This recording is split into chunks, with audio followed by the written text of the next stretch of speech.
Hey, what's up, everyone? Welcome back to the Fat Muscle Project podcast. I'm John Gorman. I'm joined by Lisa once again. Lisa Franz, what's going on? How are you? I'm doing very well. How about you? Well, I am drinking some caffeine, drinking a monster today, and I'm super excited to get into a Q&A. And if you guys are listening, you've sent in some really good questions. We've got a stockpile of these, Lisa and I together. Plus, Lisa, between you and I being diet coaches and what we do for a living, we get questions all the time. So you've done a really good job of compiling. Oh, it looks like we've got one, two, seven really good questions. So we're going to try and keep this under an hour, but this will be a lot of fun. So let's just go ahead and get Yeah, right into it. You take the reins and steer the ship as usual. awesome. Well, some of those are definitely more directed towards you as a business owner, supplement company owner also, but I'm excited about them as well. So let's dive right into them. Question number one: what is your number one tip for growing your business to six figures? And how realistic is it that someone can get to seven figures as a coach or trainer? So that's a really good question. And I think this is probably the only business one that I have on here for me to answer from a business standpoint. The rest, I believe you've got are all physique enhancement related. So it's good to go ahead and get this one out of the way. We have a lot of coaches and trainers that listen to the show. Maybe some have maybe made it to six figures, which is not easy to do. If you're very, very good at what you do, making it to six figures is kind of, to me, the benchmark of a successful trainer, because when your clients get results above and beyond what all the other trainers out there are doing, that lets you scale your business. And I always tell people this is the number one thing: competition is the highest when it comes to being a mediocre coach. So when you see before and afters posted on social media, for example, because that's where we all see everything, right? And you see, hey, Linda lost 10 pounds, and you post a before and after picture, and Karen, congratulations to her, right? Or Linda, or whoever the hell it is. That's Mhm. okay, but that's average. Like, that's your job. Like, that's expected. It's the coaches that are posting, hey, Linda has went from 198 to like 150, and she's down to a size, eight or whatever, she would fit in at that weight. And she's all her health markers are good. That's the kind of before and after that you're showcasing, because that those people are walking billboards for you. And by the way, social media is not the number one way to scale your business to six figures. Excuse me. The number one way is for Linda, who's went from 198 down to 150, to tell all of her friends about you. And that's I've beat this to death when I've talked at conferences, on multiple podcasts. The number one way to grow your business is your current clients. And if you're not getting them results like that, you're not going to scale. You're going to have a mediocre business because your average mediocre results are generating that. So think about it. All Linda's friends are asking her, hey, what are you doing to lose all this weight? Like, you look phenomenal. Like, you're down 48 pounds, and your blood work's improved, and you're not on blood pressure meds anymore, and all these things, right? She's going to be like, let me tell you about John. John has helped me. He's gone above and beyond. I've asked him a million questions. I've drove him nuts with emails, and he still answers me on a Saturday at 7 o'clock at night. That's the kind of above and beyond approach that you have to take for your clients. You get them above and beyond results, but you also go above and beyond for them as a coach, because that's your job. They're paying you. Guess what? They are going to grow your business for you. They are going to become, I hate to say super fans, but there's this great book written called Super Fans. But you want super clients, the people that go out and sing your praises. That scales you from making 60,000 a year to six figures. And that's the whole key to it all. It doesn't matter. You don't have to spend money on marketing. You don't have to do any of that shit. You just have to be good at what you're doing. So that's kind of the base of everything. And Lisa, we see that in our industry. We see a lot of average, we see a lot of mediocre, and that's where all the competition is. So it's actually a good thing there's a ton of mediocre coaches, because for you to stand out and be better, you just have to get better results. Yeah, and I haven't been in the coaching industry nowhere near as long as you have. So I've been in for just over 5 years now, and I can only attest to what you're saying in the sense of referrals. I get most of my clients from referrals, or someone, or actually like existing customers that or clients that they they lost weight with you before, and then they come back a couple of years later, oh, I've had another baby, I want that extra accountability, I technically know what to do, but I loved coaching with you, I'm back again. So I think if you do a good job, you have a client for life. Maybe they're not always paying you, but they're referring people, they're still talking about you in a very good way. I guess the other thing I would potentially add to that is just in the sense of, at some point, because of course, as a coach, as a trainer, you initially, at least, you get paid for your time. So either you can charge more for your time as time goes on, or you of course outsource and get other people working for you. So you start employing other coaches or trainers. But I personally wouldn't look into that until you feel quite like you feel like John was saying, that you're doing well in your craft. Right now it's the big thing to do is to have your own coaching team, and I see people do that very successfully. Jason Theobald, good friend of mine, is a very good example of that. However, he hasn't built this giant coaching team. He's had other coaches for years, but like he's really taking it and scaling it now, and he's been doing this since 2007. And it's really just starting to take off for him. So a lot of people are trying to add coaches. They're trying to do all this way early in the game. And sometimes that works if you have the right coaches, and that will help you scale. But I can tell you just from my experience, um, I've had to rely on myself and Leslie back in the day when it was her and I with Team Gorman. We tried other coaches, and it just, if they don't own the company, they don't necessarily put forth the effort than if it were their company that they owned. So just something that people need to think about, not to say it can't be done. But as far as the second part of the question and getting to seven figures, that's something that's very, very, very rare, especially in the coaching industry. If you're just going to coach clients, you're going to have to add a team of coaches, and you guys are going to have branding partnerships, supplement company deals and things like that. The way that I've done it is I've grown my coaching business to the point where I've helped people for 17 years now. So then the things that I do launch on the side, like when I own gyms, my clients would join the gyms, right? And that helped me make more money. When I started, obviously, the supplement company, I had a ton of clients ready to buy the supplements right out of the gate, but also people that I had helped at that point for like 13 or 14 years that I had helped that were ready to support the supplement company, whether it's answering questions and emails and DMs or just in person, or I just gave them value, put out good podcasts that just helped them, right? Any of that stuff. That's then you create this ecosystem based around your coaching. That's the whole key. And then as you're ready, you add something. Maybe you add, like we added an apparel company before it was a supplement company, or you write a book, or you start public speaking, or you buy your own gym or your own studio. Like there's all these different things that you add. Now that will help get you to seven figures a lot faster. But just trying to do it with coaching, it's very, very, very, very rare.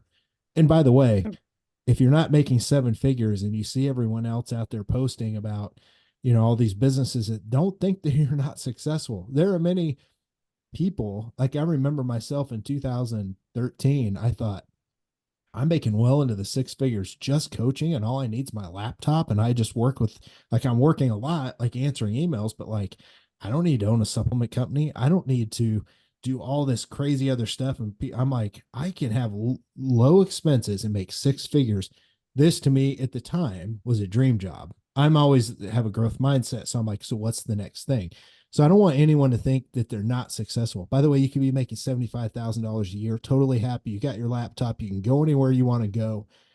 That to me is wealth because you're happy. So I don't want people to think they're less than, because it's all 100%. subjective to what makes you happy. I'm just the type of person, I get bored and I'm like, okay, we got to grow. We got to do all these things because it's a challenge. So making it seven figures is it's definitely tough. It's definitely tough. Awesome. I love that you added that last part, because yeah, I think sometimes we think more is always better, but sometimes more is also just more responsibility, more stress, whatever else. So yeah, I like that you pointed that out. But yeah, let's get into some of these nutrition questions. Question number 2. I know you are an advocate of intra-workout carbs and a certain dietary setup with pre and post-workout nutrition. Can you let us know what you have seen work best for physique enhancement? Yeah, so intra-workout carbs is super interesting. It's something I've been doing with my clients since basically 2011. And intra-workout just means during your training for people listening that don't know. And we'll get to pre and post workout here in a minute, but intra-workout carbs can be very beneficial. I like to pair um, intra-workout carbs with EAAs to help turn on protein synthesis and to fuel training. And it's nice because when you drink carbs, it's kind of like when you're driving a car, you have gas stored in a gas tank and it's got to go through the fuel pump, it's got to go into the motor, it's got to be ignited, and then it helps push your car, right? Intra-workout carbs is it's like that. You've got stored glycogen in your body, the food you're eating, what's floating around your bloodstream, like that's fueling your workouts. But if you drink intra-workout carbs, namely dextrose, it essentially bypasses digestion. It starts to be absorbed immediately, even like when you drink it, right? So it's like taking your engine and you open up the hood on your car and you dump gas right into it. It doesn't have to go through all those processes. You just dump it right in the motor and your car goes fast. So by drinking things like dextrose during your workout, that can be very, very key to getting immediate energy, recovering faster between sets. Your strength goes up, your pumps are better, you have more energy. Like it's just a game changer. So the amounts I like to recommend are 1 scoop of EAAs to turn on protein synthesis, and the carbs help fuel that process during training. But then the carbs, we have performance fuel that we sell. It's a blend of dextrose and cyclic dextrins and maltodextrins. So you get fast and slow digesting, which it's all kind of fast, but most of it's bypassing digestion. Females, I like 20 carbs during your training, and guys, I like 30 carbs during your training. And that just seems to be amount to where you make that part of your dietary intake, but most people aren't going to worry, if they're in the off season and they're eating, a female's eating 200 carbs. If 20 of that's coming from intra workout carbs, that's okay because it's fueling your training and you have the best workouts of your life, literally. And I have people do it during prep as well because it's only 20 carbs or 30 if you're a guy. Your insulin sensitivity is the best, but one of the biggest detriments to dieting is your workouts start to suffer at some point, especially the leaner you get. So why not have that fuel right there ready? You're literally dumping it right into the motor instead of trying to pull it from stored energy. It's a different feeling when you're trying to use your body's stored glycogen and its reserves versus when you dump it right into your body and you're using it immediately. It's immediate energy. So I'm a very, very big proponent of it. Now, I know that we can talk about, pre and post workout nutrition because that's part of the question. And I'd like to get your take on this as well. But what I like to do is I like to pair up whey protein, especially whey protein isolate before and after training. And that's because you want to turn protein synthesis on fast around training, in my opinion, and whey protein will do that.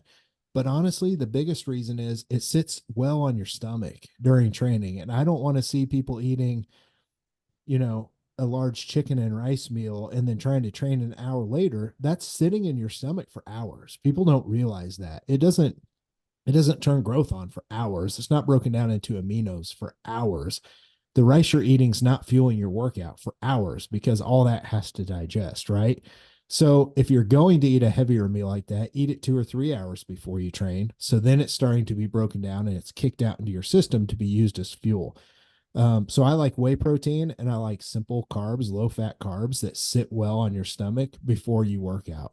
And I also like to see salt a little heavier at that meal. So maybe something like, whey protein and a banana, and then you just shoot some salt. I know that sounds real weird and real bro, but you're getting potassium, salt, but you're getting something that sits good on your stomach.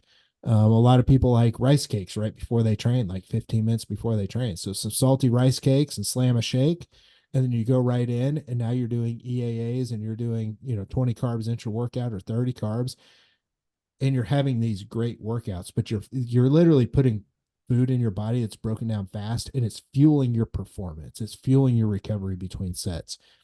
And then for post workout nutrition, I always tell people, listen, you just took in protein and amino acids during your training in this 1 to 2 hour time frame. You can go home and you can shower, like you can rest, like you don't have to eat as soon as you do that last set. You don't have to turn around and have a shake again.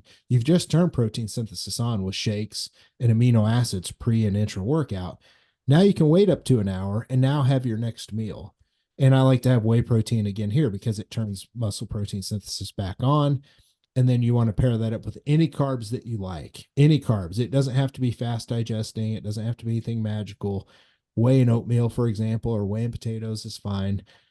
But that's what I like to see pre, intra, and post workout, and it just sits well on people's stomach. But you're maximizing that window when you turn muscle protein synthesis and growth on, and that's worked really well for my athletes over the years. Awesome. I think that was very conclusive. Of course, coming more from a Gen Pop perspective, I also always need to or want to preface like saying I think adherence and what works for the individual Yes. sometimes comes before what's optimal. So I 100% agree with you in the sense that everything that you said is probably going to lead to optimal physique enhancement.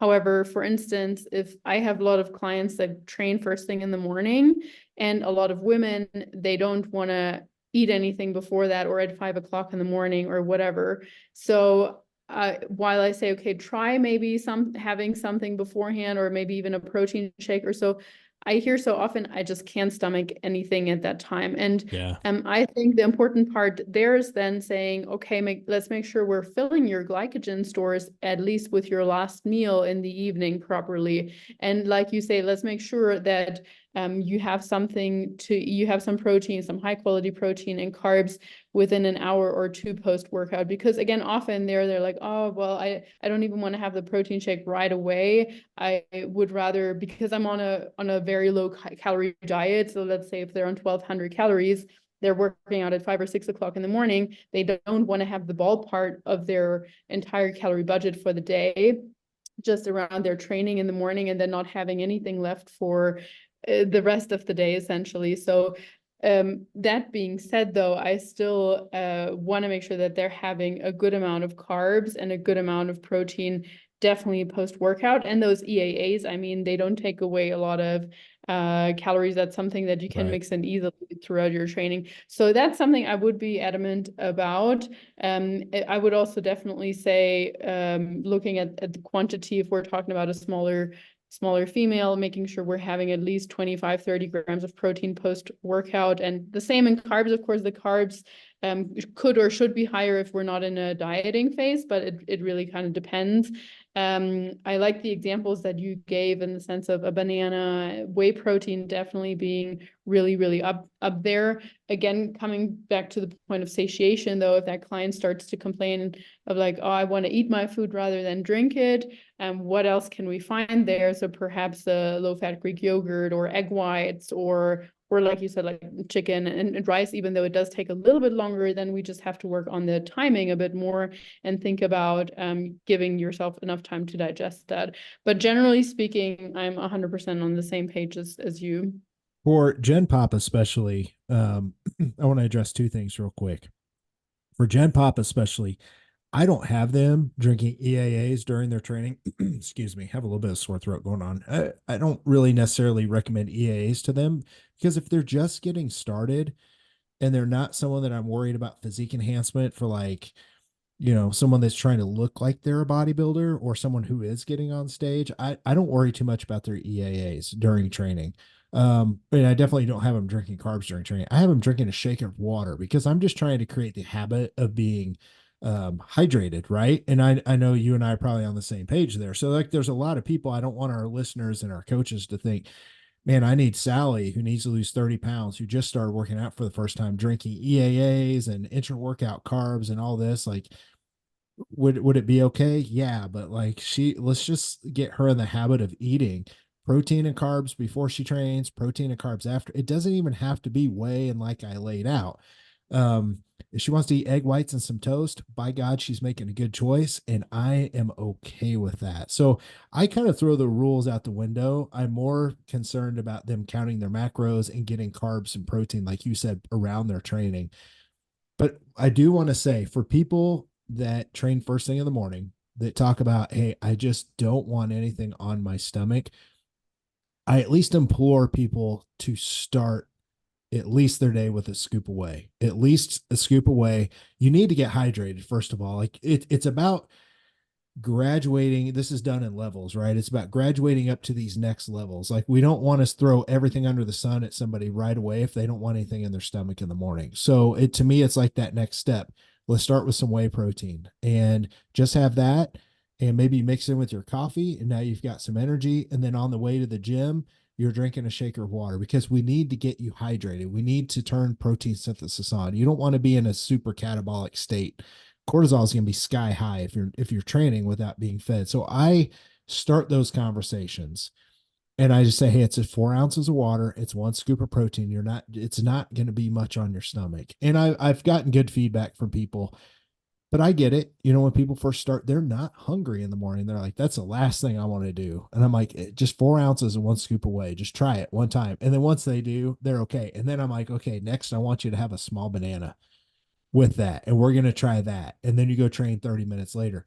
But we're graduating to those next levels, right? We're not just throwing a bunch of stuff on their stomach. So you bring up some really, really good points. And I think that's always important for us to think about as coaches. We don't just have a bunch of elite athletes we're working with, right? We've got Sally, we've got Joe, and we've got these people that just they need to understand there's levels to it, not good or bad. There's just levels, and that's what's right for the client. Absolutely. The only other thing I was going to add to that was basically, even with that more entry level or Gen Pop client, I do have that conversation about, let's see that we can limit fats around your training time in the meal. So like, let's just say we don't want to have a handful of nuts and the whey shake or so on your way home from work to the or from work to the gym or so. Nuts just kind of slow down the absorption, or not nuts in general, but fats slow down the absorption. And of course, especially if you're consuming your whey protein or banana or whatever close to the training time, we don't want that. And the other thing being fiber. Let's say if you're training Yeah. mid-afternoon and you're having a huge fiber meal for your lunch, beans, broccoli, whatever, not ideal. You're not going to feel great, and neither is the absorption of, like, too much energy goes to your stomach for that to be digested and not enough into the rest of your body. Yeah, it's if you haven't felt bloated during your training, it's not fun. Like no one wants to walk No. around and feel like they're sucking their stomach in. Like none of us like that bloated feeling. That's why I'm a huge believer in whey. Like it's in your body in 10 minutes. Like you don't even know that it's sitting in there, right? A good quality whey. So anyway, I think that helps people kind of get an idea of how to start their pre, intra, and post workout protocols. Yeah, I hope so too. Okay, cool. Let's get into our third question. I am an advanced athlete, so 12 years of training. What amount of muscle gain can I realistically expect per month? This is a great question, and I want to answer this to where everybody kind of understands. So whether you've been training 12 years, you've been training, 2 weeks, there's this scale of muscle gain that the longer you train, obviously those of us have been doing it, so it's harder to gain muscle the longer you train. If not, this fast muscle gain that people see in the very beginning, if that didn't slow, if your body didn't get used to it, like we'd all be gigantic and huge and massive, right? So when people first start out, their body's not used to the stimulus. You train, you put it through resistance training, and as long as it's fueled correctly with enough protein, your muscle is like, oh shit, what did you just do to me? Don't do that again. I'm going to make myself stronger and better for next time to protect myself against this trauma that you're putting it through, right? That's just kind of the if your muscle had a brain, that's what it would be saying. So you gain a lot of muscle fast. And I've seen people in their first year of training put on 10 pounds of muscle in a year. Guys and girls. I've seen guys put on more. I've seen females put up to 10 pounds of quality muscle on a DEXA. Like no joke, because they were brand new, and genetics play a role in this. So some people that, if they're looking at labs, we're not going to do a deep dive on that, but like if their free testosterone is higher range, I always see those people, they put it on a ton of muscle, right? So as long as hormones are good, you have pretty good genetics, you can put on a lot of muscle. Now, on the flip side of that, you've got people that don't have the best genetics. They don't have the best free test levels. They're training their ass off. And in the beginning, they may put some muscle on, but they don't really look like a physique athlete. You can't really tell. And I've got a lot of clients that I've helped like that. So with that being said, it's hard to answer this question. So what I'm going to try and do is think about this. So somebody that's got 12 years of training that's advanced, how much muscle gain can they expect to gain per month? Here's what I deal with a lot. I deal with a lot of athletes that come to me, and I'll put it, guys are notorious for this. They want that fucking scale to go up, and they're like, I want to put on 20 pounds. And I'm sitting here thinking in the back of my head, bro, you've been training over a year, over a decade. We put 20 pounds on you, you're probably going to put on about 18 pounds of fat and about 2 pounds of muscle. So, what I want people to understand is the more advanced you get, the less weight you need to try and gain when you're in a muscle gain phase. I like to break it down to about, and no one likes this because it's too slow. And this is the problem. They're not patient enough. A half pound a month, I like to, and that's still not all muscle gain. It's like if you gain half pound a month, that's 6 pounds in a year for a guy. If you've been training over a decade, you're not going to put on 6 new pounds of muscle. Like you're just not going to. Not if you're natural. Even if you're someone that's on TRT and you've been training and you've been on TRT for a long time, you're still not going to put on a ton of new muscle because your training age is high. So that's what I want people to understand. Now, I think that's very few people are listening have been training 12 years or longer. So let's break it down for somebody that's been training, say up to 5 years, because I know our listeners are like, well, what about me? I'm 5 years. I like to aim for about half a pound a month, especially in the beginning. It's okay to gain a pound a month, but then it needs to start to taper off. So, half a pound a month is 6 pounds in a year. Most of that's going to be quality, especially if you're trying new training techniques, like you're doing overreaching periods and you're doing deloads and you've added some bands and you've got all these new things you can do. Somebody that's been training over a decade or 2 decades, your bodies can only do so much new stuff, right? So there's room for somebody to gain, I like to say 5 quality pounds of muscle in a year is not unheard of for guys. Ladies, honestly, the best results that I've seen for females training 5 years or longer is about 3 quality pounds of muscle. And there's two other ways that you need to look at this. See, this is a whole deep dive. We could do a whole podcast on this. If someone like you, Lisa, you're a perfect example, right? You're not trying to diet down. You're trying, and you've been building muscle, but you're walking around in this very healthy physique. You eat a lot of food, you're gaining muscle. For you to gain 3 pounds of muscle in a year, which I know damn well that you did because you presented on it, right?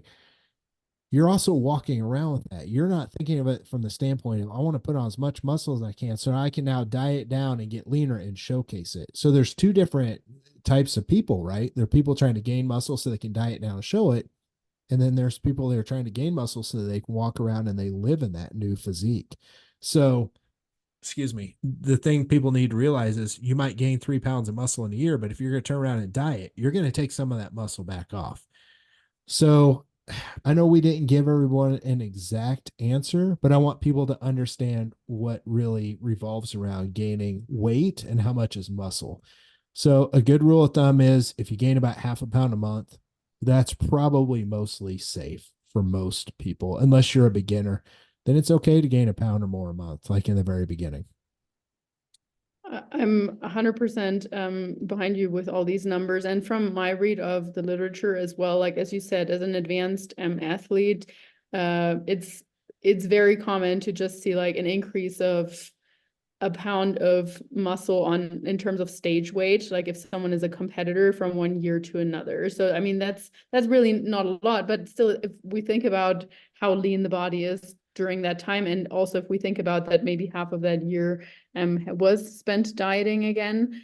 So I guess breaking that down, that completely aligns with all the numbers that you mentioned. And I think like those times where it was so popular or where it was more common to really do these crazy bulks and think that most of that or it is muscle.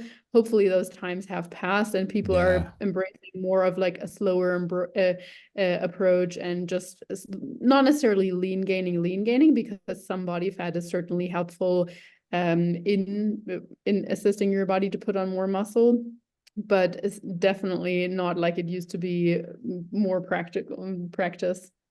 We've got somebody listening to the show, so I'm not going to say his name. He knows who he is. We just had this conversation about a week ago. He wanted to do his off season by himself. I'm like, okay. I'm like, don't come back to me fat. Don't gain too much weight because I want to keep you in this range, right? And he went and he did everything on his own and he gained an extra 20 pounds. And we're prepping right now. And I've brought this up to him multiple times and said, hey, you're my boy.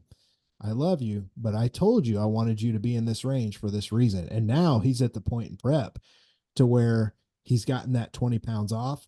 Now we have to start from where I wanted to start from. And we spent the last months just getting that first 20 pounds off. And sometimes we have to make these mistakes ourselves for it to sink in so we can learn from it and now be able to look at that chart and see like, shit, Gorman wanted me to be at like, 215 to 220 and I got to 242.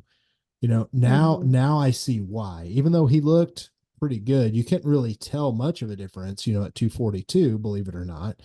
We still had to lose all that weight and get back down. So I bring that up with this point in mind. For most people that gain weight, especially they get a little bit heavier. And I know we've got a question about how much weight do I like to see people gain in the off season. I don't know if you want to ask that next or if you want to say about That for might be last, a but good thing to yeah, segue in. what I will say is for people that gain too much weight, I almost never see their stage weight go up or their lean mass go up when they diet back down. Assisted, natural, it doesn't matter. And for people that like to diet down every year, so they try and gain muscle every year and then diet down every year, I almost always for natural athletes see it a wash almost every single time. So if I diet a female for stage and she wants to, grow for 6, 7 months, and then we've got a diet for 3, 4, 5 months, and she was 112 and then she tried to grow and she added some muscle and then we diet back down, I almost always get her back to 112. Like it's almost a wash. The only thing that will change that is a lot of time spent off, a lot of time. So anyway, long story short, I know we've got this next question that kind of ties into it. Yeah, it ties in perfectly. That was actually going to be the last one, but I think really now is better. So the question was directed to you. John, how much weight do you like to see your clients gain in an off season, minimum or maximum? Yeah, so it's something to where if I know people, whether competitive bodybuilders or not, they want to diet down to a lean physique, whether they compete or they want to diet down for some odd reason. Maybe it's just they're walking around weight. And they just want to get. I like to not see. And listen, there's going to be outliers here, but I want to just give people a range because most people fall within this range. Females, I like to try and keep you 15 pounds over whatever that weight's going to be, whether you're going to compete or that's your ultimate physique that you want to walk around in, right? So about 15 pounds, that's about 3 to 4 months of dieting to get that off at a nice slow pace. It's not too heavy. And guys, I like to keep you anywhere from 20 to 30 pounds because guys are bigger, right? So, like the guy that I talked about earlier, I almost just said his name, which he'd love, but he's listening to the show. He knows who he is.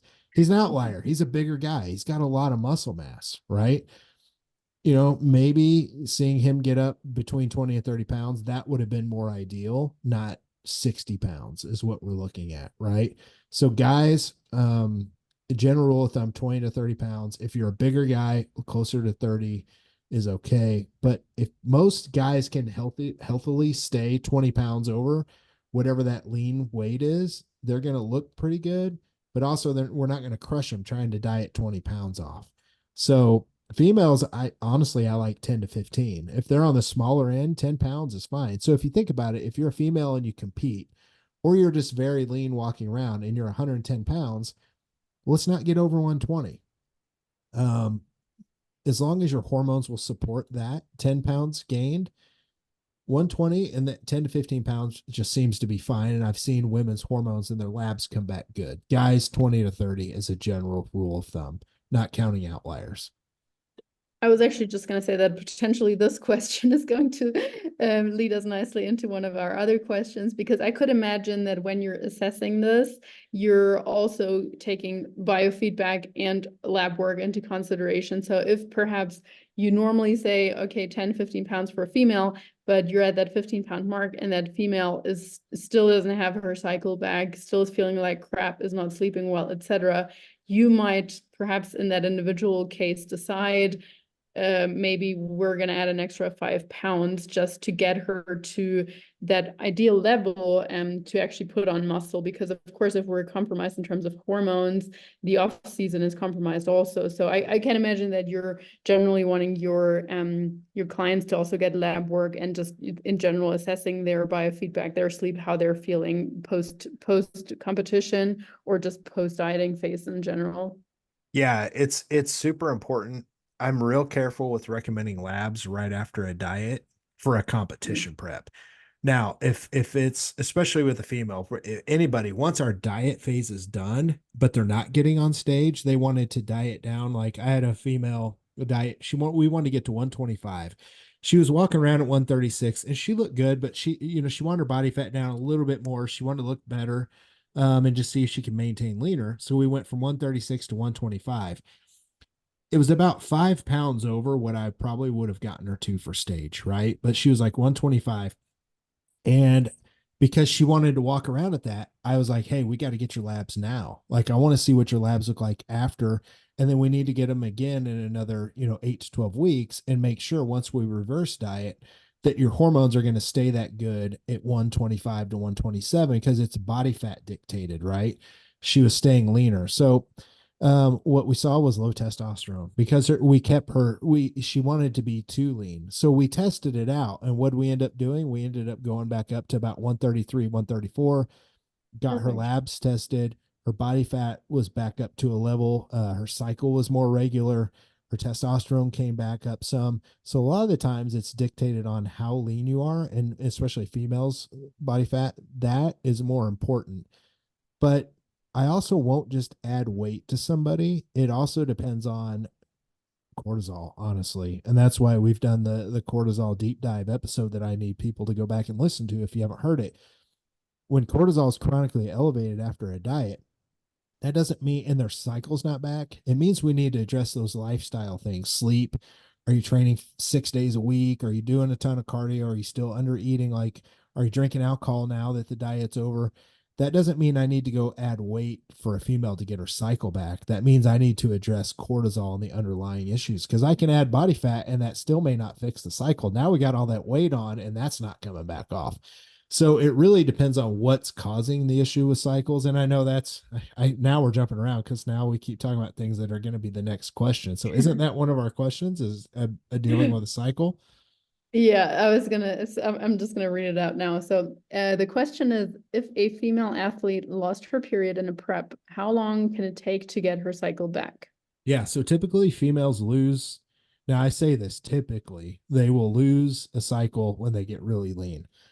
Now I've told other clients back in the day when I would diet Leslie, she would diet down, she'd get close to stage and she'd lose her cycle and she'd just keep going and she gained her body fat back and her cycle would come back and it was a pretty simple process, right?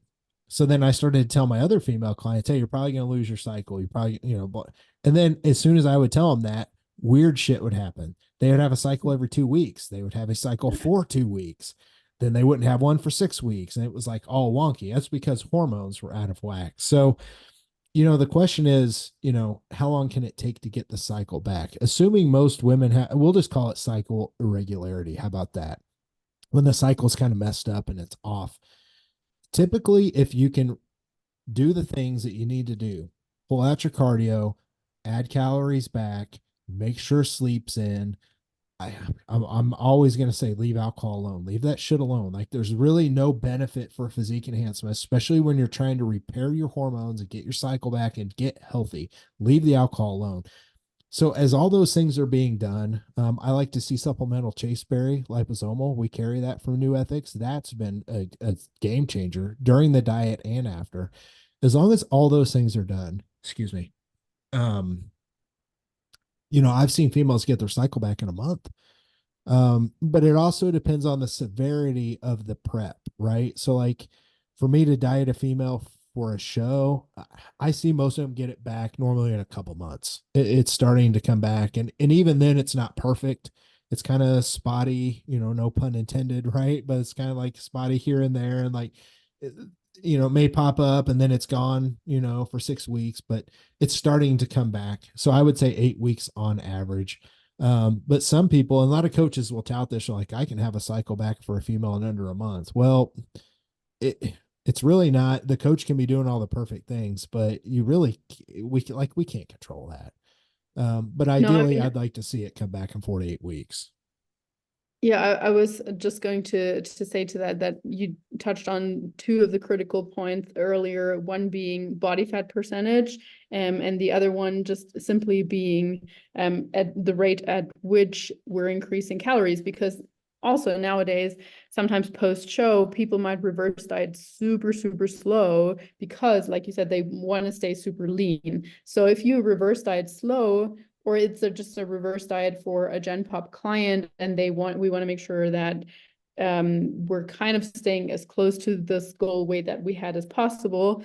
So if we're reverse dieting in that case, it can take longer. It depends on how Yep. quickly you're raised. If you're doing a recovery diet and you're like, hey, we're going to put on those extra 5, 10, 15, whatever pounds, it's a different story. But I guess the question was directed post competition. Nonetheless, just in general, in the sense of regaining period, because as I work more with Gen Pop clients, it's often that I do encounter these type A women training too much, not eating enough for many years, possibly lots and lots of diets.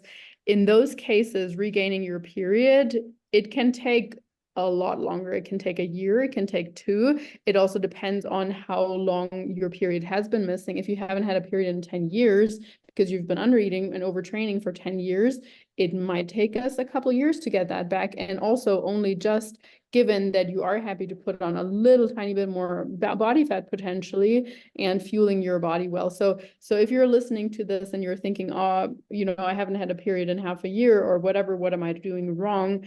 That might just be, take everything into consideration, take your whole history into consideration. Don't just think, oh, you've increased your calories by a couple of hundred, now you should be good. Why is it not coming back? Yeah. Super, super complex topic. Maybe we'll have an expert. There's some really good female experts out there to come on the show as a guest and talk about that. I know it's something I get asked quite a bit about, and I'm especially birth control and things like that. I'm like, listen, I am not the expert there. I've got very limited knowledge, so maybe at some point we'll have an expert on. All right, what do we have next? Awesome. We've got two more questions. So the next question, how much cardio do you recommend in an off season and what kind? So it all depends on how much muscle someone's trying to gain, right? So off season to me is an improvement season. If someone's trying to gain muscle, you are not dieting.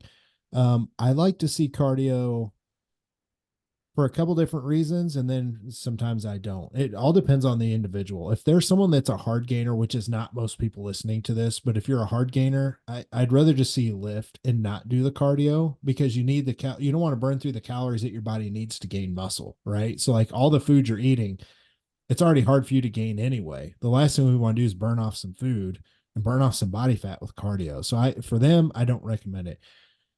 For people that have they're a little bit older and you want heart health to be right up there at the top of your list, I'm a perfect example. I don't do cardio to try and burn fat. I don't do it for any other reason than heart health. So I like to walk 20 minutes 4 to 5 days a week, and I just go outside, put my headphones in, I listen to podcasts, I do whatever. Sometimes it's a phone call, and I get about 120 on my heart rate, and I like that for heart health. So for anybody that's concerned about that, I like to see that in there. And there are also times it helps with insulin sensitivity. If you go do it after a meal, Lisa, I think I've heard you talk about that a couple times, maybe going for a walk after a meal. I just would throw the headphones in and just make it your cardio and just go hoof it and get a, good heart rate up 110, 120. There's nothing wrong with that. It's when people do it excessively because they're overeating and they're trying to burn those calories off in the off season, or they're trying to quote unquote stay leaner. That's more of a, you need to tighten up the diet type thing. Don't use cardio as a tool for that. It should be used as a tool for health, or helping your digestion, or improve insulin sensitivity. And honestly, there's a side of cardio that's just enjoyment. Like, going out and walking, especially now that it's starting to get nicer. We're recording this in April, right? It's starting to get nicer out. We're having some 70-degree days. You can go out and it just feels good to get sunlight and vitamin D. Like, there's all kinds of benefits. Just don't abuse it and use it for something it's not for in the off season. Now I'm talking about steady state cardio. Is there anything you want to add to that before I get into hit cardio? No, I love the point on the enjoyment because I also get a lot of clients saying like, oh, but I love it for my mental health and everything else. I'm such a huge fan of walking. I don't even Me necessarily too. see that as like additional cardio. I just really like seeing everyone get, a 10,000 steps sort of thing per day. But I think the thing I wanted to highlight most is just that we do need to acknowledge that it is an extra stressor adding in, running or even on the bike or rower. So for people that are generally in an off season or that have generally a busy life where we want to optimize cortisol levels, and this is an easy way where you can pull. And I think mindset wise too, if you do notice that your client is someone who's like trying to burn stuff off by doing cardio, that's not a healthy avenue to go down to. So having those conversations around, hey, that's not the point of us increasing calories. But also on the flip side, having conversations with people that are new to weight loss or healthy weight maintenance, saying you don't actually have to do cardio in order to lose weight. Because I think that sometimes that's a wrong perception of people completely new in the space where they think they need to add that in order to lose weight. Of course, it's helpful to increase a calorie deficit if that's what we're after, but generally speaking, it's not a prerequisite. Yeah, I agree. And the other flip side is hit cardio, high intensity interval training, or any kind of interval training. It can be medium intensity, it's fine. But basically, steady states where you're like walking or you're riding a bike and it's steady state. Intervals is where you go really hard and then you rest, and you go really hard and then you rest. Um, One of the things I like to remind people here is, again, for people that it's hard for them to gain muscle, I don't recommend doing hit cardio either. Hit cardio is different. Steady state burns fat as fuel. Hit cardio burns glycogen, and it's kind of like an extension of the workout. It actually turns on muscle protein synthesis in the body parts that you're training. So if you think about doing a sprint, that's a quad and leg workout where steady state cardio and jogging, it's not going to stimulate muscle protein synthesis. It actually blunts it. And there's many studies that show that's why people that do a lot of running, especially when dieting, they lose a lot of their leg size because there's so much muscle damage done there. Sprints are a little bit different, or battle ropes, for example. It's all upper body and arms and shoulders. And so for the only people I like to really see is people that I'm trying to minimize their fat gain in an off season, trying to gain muscle. And I will throw one hit cardio session in on their high calorie day, whether it's free meals, a free or high carb day, a refeed day, or whatever, 3 to 5 hit intervals after their workout that go in conjunction with the body part they're training. So like if they're training upper body that day, and I'm going to have a guy eat 450 carbs, I might have him grab the battle ropes and do 5 all out intervals. It's 5 intervals, but it torches the upper body and it helps improve insulin sensitivity. It helps deplete a little bit, but it's an extension of the upper body workout. So it's actually going to just allow you to keep eating more and us getting food up, but it also helps offset some fat gain. I don't typically do that for people that are hard gainers though. So it's one thing, a myth is out there, hit cardio burns through muscle. No, it doesn't. It stimulates muscle protein synthesis. So, you could do some there, but in general, if someone's pretty strict, I'd rather just see them keep cardio to a minimum, any kinds, and then just train hard and eat and try and put on muscle. And if you want to do some cardio, do some for heart health. Awesome. Love it. Last question. How much glutamine should I be taking for general health? I have heard 20 grams per day, but then there are also supplements with 500 milligram serving capsules. So I'm not sure what to go with. Yeah, those good old 500 milligrams, that's like half a gram serving. If you ever pick a product up and it shows like anything less than, I'd say 3 to 5 grams, 3,000 to 5,000 milligrams of glutamine in it, it's what we call pixie dusting. It's what we call putting something on the label to show that it's in the product, but it's not in a beneficial dose. So we sell glutamine standalone. It just is what it is. And you just take one scoop and it's 5 grams. That's what you really need to focus on is having, I like to see 5 grams spread out into at least a couple servings a day there's all kinds of benefits, gut health, Immunity, words kind of in and out on that. It seems to change every 5, 10 years. People are talking about it does boost immunity and recovery. It doesn't. To me, the biggest benefit's the gut health side of it. And there's one other with cell volumization I'll talk about in a minute. But in a perfect world, I've seen really good gut health restoration come from 10 grams twice a day. So just throw it in any drink that you want. I actually have it sitting right here on my desk because I drink it twice a day. I take 10 grams, 2 scoops twice a day in my drink, and my gut health is literally on point. And it's something that I keep in. It's a nice, cheap addition that you can use for gut health. But something else that people don't realize, if you take it, before your training, glutamine's a cell volumizer. So I like to throw glutamine and creatine together in my pre-workout drink, and it helps transport nutrients inside the muscle cell, which is what we want, water and other nutrients to help you get a pump. So it's a nice little cheap cell volumizer. It's not going to be like a GDA or creatine, but it does help transport and it does help give you a better workout. So uh, for me, 20 grams total a day is totally fine. Awesome. Cool. I think that's a very clear answer. I mean, by the sounds of it, 10 grams per day for maybe a smaller female or so can be okay also. But certainly staying away from these teeny tiny little dosages where we don't really Yeah. feel any. Yeah, it's just it. And unfortunately, there's a lot of companies and there's a lot of products out there. It doesn't cost them hardly anything to put 500 milligrams of glutamine in there. But then somebody that's new sees it, and it's marketed as an immunity product, and it's got all these different things in it, and 500 milligrams of glutamine. Unfortunately, you're just wasting your money.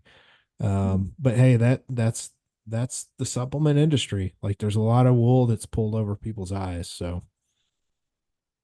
Well, I hope everyone enjoyed these questions that we kind of assembled. It had been, I think, since August since we did a Q&A, so or a full episode Q&A. So hopefully that was helpful. And our next episode is going to be on how to boost testosterone naturally. That's going to be a good one. And we do want to say, before you guys jump off here, please subscribe to the podcast. If you leave a review, if you're watching on YouTube, please send you can comment in the comments below any questions you have. You can message us directly, go to the description or the show notes, wherever you're listening. And our email is there. Send a question in. It can be anonymous. We'll shout you out on there, whatever you want, or any topics and guests that you want to hear. That's what the show notes are for. So, Lisa, great job putting this episode together. We are going to get out of here. We will see you guys on the next one. You.